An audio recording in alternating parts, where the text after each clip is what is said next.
Hello बच्चों, let's see this question. If f a plus b minus x is equal to fx, then integration of a to b x fx dx is equal to option a minus b by 2 into integration a to b fx dx, option b a plus b by 2 into integration a to b fx dx, option c 0 और option d none of this.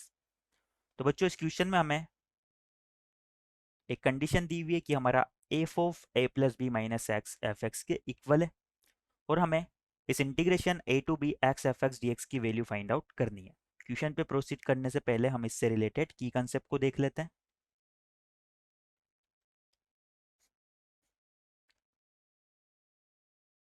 तो बच्चों किसी भी given integration, suppose मुझे एक integration दिया हुआ है I equal to integration of limit a to b f of x d x. इस इंटीग्रेशन को हम क्या कर सकते हैं, इस फॉर्म में राइट डाउन कर सकते हैं। Integration a to b f of a plus b minus x into d x. यहाँ पर हमने क्या किया, जो फंक्शन एफ एक्स था उसे F of upper limit plus lower limit minus x d x की फॉर्म में लिख सकते हैं। इस प्रॉपर्टी को माइंड में रखते हुए हम हमारे क्वेश्चन की तरफ आगे प्रोसीड होते हैं। सपोज इस क्वेश्चन में हमें दिया हुआ है given that f of a plus b minus x, ये मेरा इक्वल है एफ एक्स के। इसे इक्वेशन 1 नाम दे देता हूँ मैं। तो हमें इंटीग्रेशन की वैल्यू फाइंड आउट करनी है। लेट जो मेरा इंटीग्रेशन आई है उसे मैं मान लेता हूँ आई इज इक्वल टू जो गिवन इंटीग्रेशन है a to b x f x d x. अब बच्चों हम क्या करते हैं, इस इंटीग्रेशन में अपनी प्रॉपर्टी को अप्लाई कर देते हैं।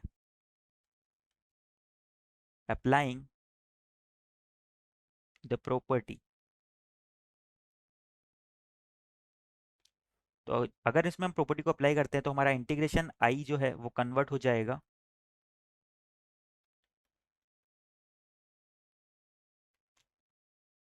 आई is equal to integration a to b x की जगह हमारा आ जाएगा a plus b minus x और एफ एक्स की जगह हमारा आ जाएगा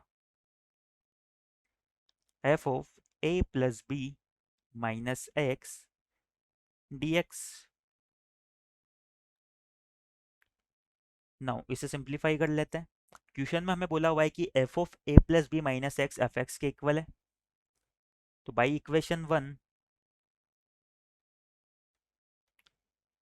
हम क्या लिख सकते हैं कि हमारा आई जो है इक्वल हो जाएगा integration of a to b a plus b minus x into f x d x के। अब मैं क्या करता हूँ, इस इंटीग्रेशन को आपस में मल्टीप्लाई कर लेता हूँ। तो ये मेरा हो जाएगा I is equal to integration a plus b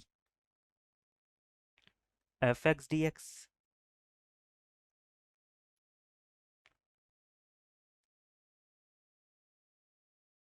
minus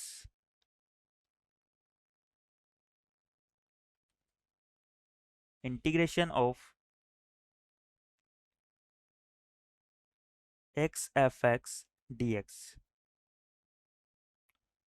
यहाँ पर भी हमारी लिमिट ए टू बी हो जाएगी। अब बच्चों यहाँ पर हम बात करें तो ये हमारा हो रहा है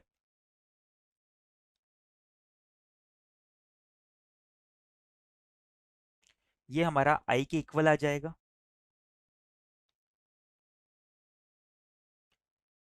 क्योंकि यही हमारा क्वेश्चन में गिवन इंटीग्रेशन है। तो इसे हम लिख सकते हैं I equal to a plus b. इस ए प्लस बी कॉन्स्टेंट को मैं बाहर ले लेता हूँ तो ये हो जाएगा integration a to b f of x d x minus I. और यहाँ से हमारा आई को इधर लेके आएंगे तो टू आई इसके इक्वल हो जाएगा। अगर टू आई इसके इक्वल है तो आई हमारा किसके इक्वल हो जाएगा, हम टू से डिवाइड कर देते हैं a plus b by two integration a to b f x d x. और यही हमारा फाइनल आंसर हो जाएगा। एक बार हमारे ऑप्शंस देख लेते हैं हम। तो इस क्वेश्चन के रिगार्डिंग हमारा option B a plus b by two integration a to b f x d x correct हो जाएगा।